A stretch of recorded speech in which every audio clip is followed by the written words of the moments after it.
I survived the Mara Dyer trilogy. Today is the day that I talk about it. Hey guys, it's Emily, and today I'm going to be doing a book talk for the Retribution of Mara Dyer. This book, man. This book. I would stay up at night reading, and since there are short chapters, then I would be like, oh, might as well, this chapter's only 3 pages. Oh, it's only 5 pages, I might as well just finish this chapter. 2 pages, and you know, at the end, like this, yeah, I read all of that at like 3 in the morning. It was so short, like, it does this for like 10 pages or so. So short. It's bouncing back from Mara and Noah. And I was just like, wow, you guys, you're like pretty much canon now. I need to stop just rambling on. Michelle Hodkin is easily becoming one of my favorite authors because of her writing.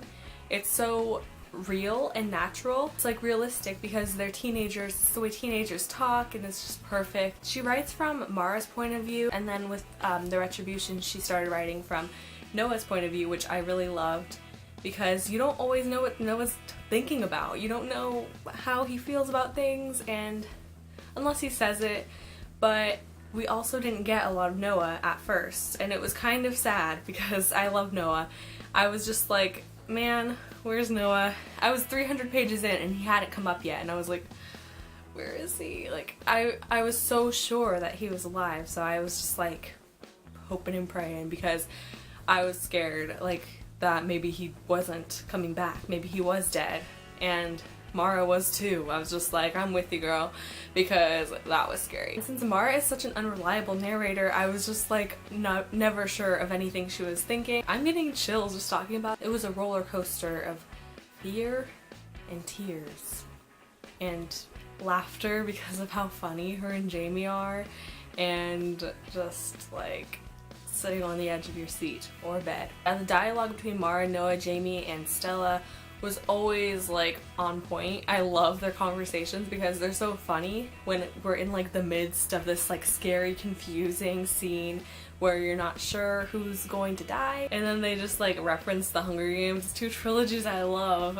coming to the references. Her writing is just A+ because like, oh, and this is her 3rd book, like, amazing. Right from the start, the story picked up from where the Evolution left off, with those files that had like their information for their mental illnesses and stuff like that. Just reading snippets of the files gives me chills.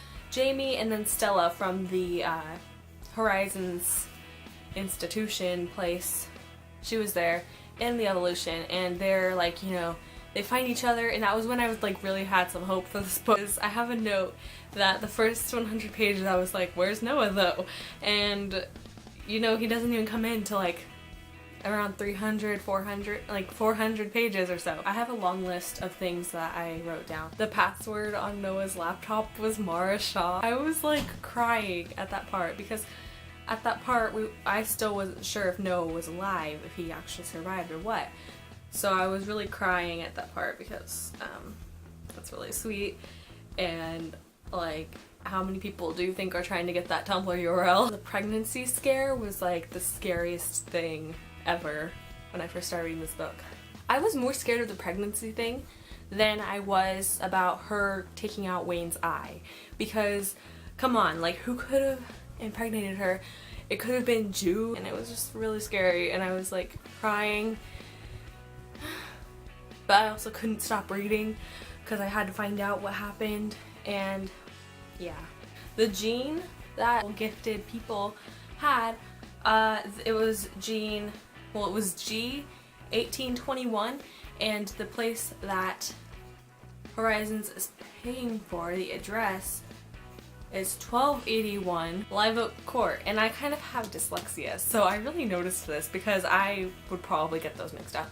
But yeah, I just thought that was interesting. And at the part where they figure out like what actually happened, why they all have these powers, like, I was getting answers and I wasn't sure if I was like, mind is blown, or if I was like, this is fascinating and I need to know what happened, how this happened, all the things. Because everything matches up to Dr. Kell, because when you read the first couple books you're really confused, especially in the Evolution when she finds the pictures and finds out that Dr. Kells was like filming her at her house. It's really scary.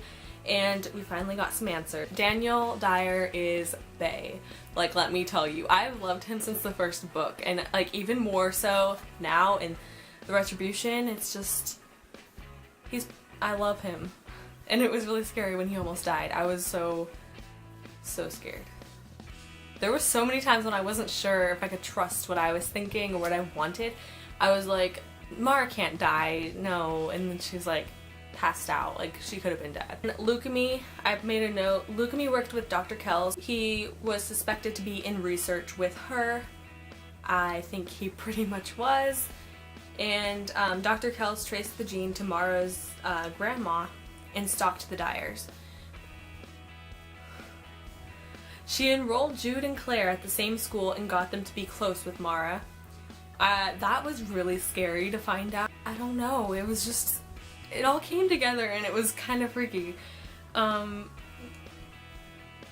then Kells tried making a Noah, but she made Jude, and it was just kind of like I made a funny note. I don't even know why. I remember it being really like I had such a hyper mind that night that when I was reading, I was so excited to be getting all this information, and it was all being answered, all my questions were being answered from this series. I was just like, Kells tried making Noah, but she made Jude. Then ... kind of like eyeliner goals, but then you have a shaky hand. I'm such a weirdo. And then Mara's grandma's memories, yeah, her grandma's memories, like being a part of her memories was like that question I had in my last book talk was answered, because I was so confused at those parts and it kind of dragged on for me in the evolution. But then with these ones I was more interested. I was a little like sad because it wasn't the present day, but it was really interesting to find out, because she goes to London and meets Noah's dad. And then I was also wondering,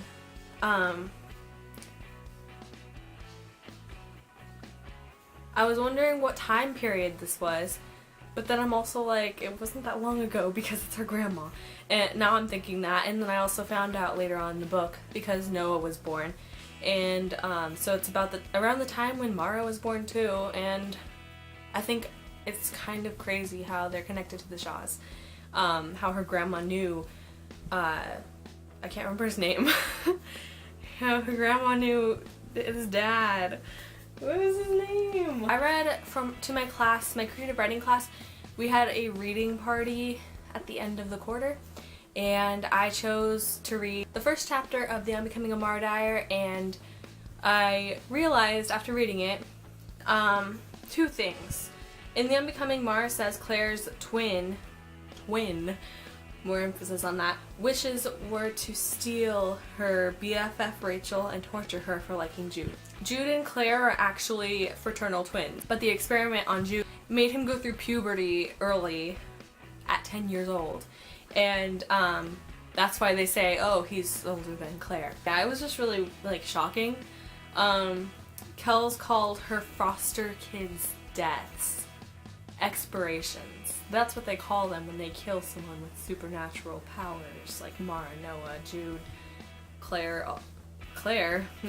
like Mara, Noah, Jude. And I think that is very inhumane, and I was shocked and also like crying.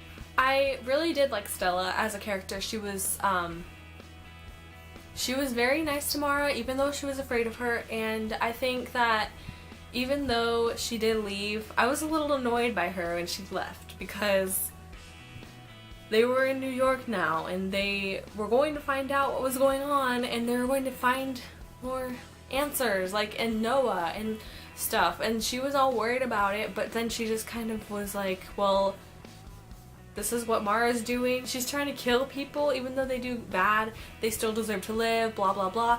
She was really upset with Mara at that part, and I kind of was too, but I was also like, well, this is from her point of view, so I kind of know why she does it. I keep saying shocking. That's just basically this trilogy is shocking.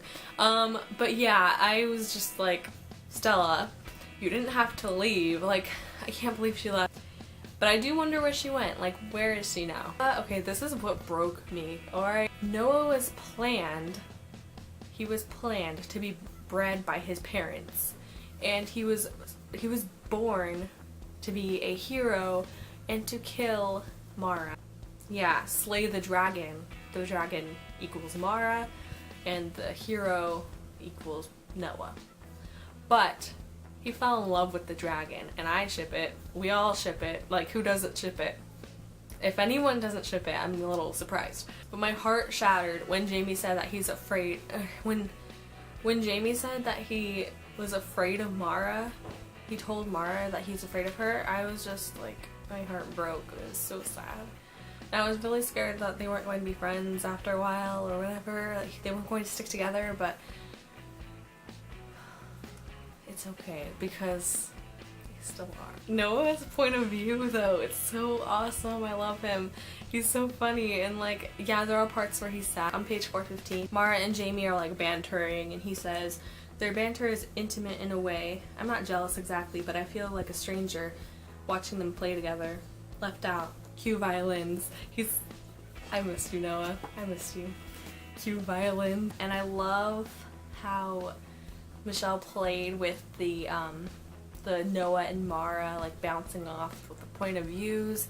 She's very good with different point of views in the same book. Daniel continues to be bae at the end of the book, like in the epilogue. I love him. And then Daniel, you know, he's all like going through the closet, and he finds that Ouija board, and too early, Daniel. Stop Daniel 2015. I love these characters, except for Dr. Kells, David Shaw, and like anyone that's Jude, okay? Anyone that's Jude.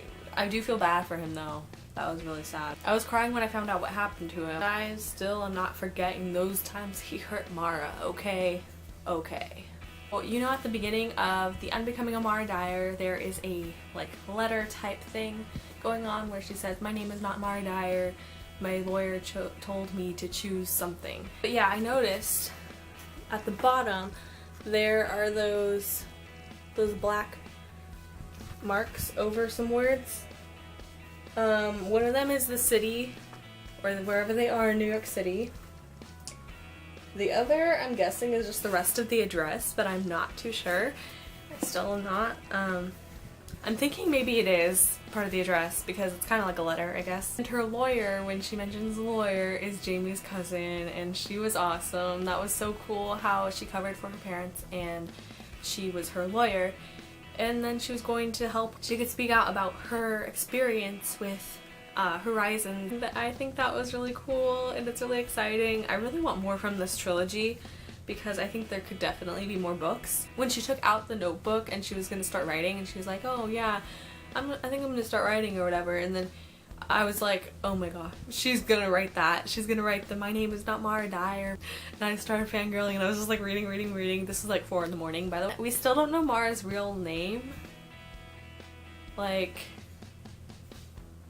she's been called Mara. Is this supposed to be her books or something? I'm so confused now when I think about it. Because it starts out like, oh, here's what I remember. I think she wrote these books. Her real name is Michelle Hodkin. We don't know Mara's name. Look, and it's like, here's what I remember.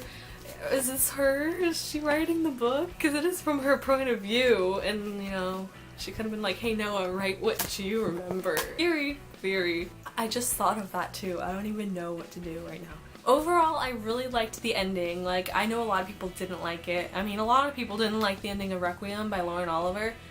I liked the ending. It was kind of weird how it all ended up with just the, like, finding out everything that happened led up to them being together, because I think no matter what, they could have been together anyway, and you know, with Mara and Noah, they're just gonna do whatever they want. She did almost die for him, and she definitely would have, and she would have died for her whole family, but I feel like there should be more. I feel like there should be more for this, because it's just, now it's like Madness is together, and now what? Like, I want more books. And, you know, I want more of their lives, because I feel like they're gonna stay in New York. They were talking about what they were going to do now with New York. They wanted to be in New York, and they were going to, like, Jamie was going to, like, compel people to let them into colleges, what they wanted to go to. And then another thing I want to address is that a lot of people don't like Mara as a character. They don't like her. But I really liked her. She was annoying at times, but you can't control a character. You can't like everything about a character. You can't like everything they do. So I was just like, you know, I love Mara. She's an awesome character. And you know what? I made Mara, Daniel, Noah, and Joseph on The Sims, and you know, we're great friends. I gave The Retribution of Mara Dyer 5 stars on Goodreads, and I love it. I still can't believe I finished it. Like, I was just, this book, it was like, it went by too fast. But I really love it, and I would definitely read this trilogy again. So, I can't believe I finished it. But anyway, thank you guys for watching. I will have the links for my other book talks for The Unbecoming and The Evolution in the description box. Let me know if I should do a full video talking about the entire trilogy. Probably gonna do it anyway, but you know. Yeah, I'll probably do a video for this trilogy, maybe a non-spoiler one. Thanks for watching. Bye! Like, there was the part when Mara took out Wayne's. How did you open that if I locked it? She took out his eyeball. Sasha! Come here!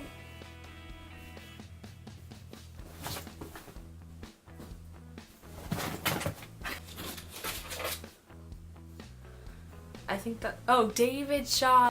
And I think that is kind of like, what? Like when I read that I was like, Jude. I even have it, David Shaw equals Noah's dad. I didn't even scroll down through here. I don't know Mars, there's puppy fur on my books.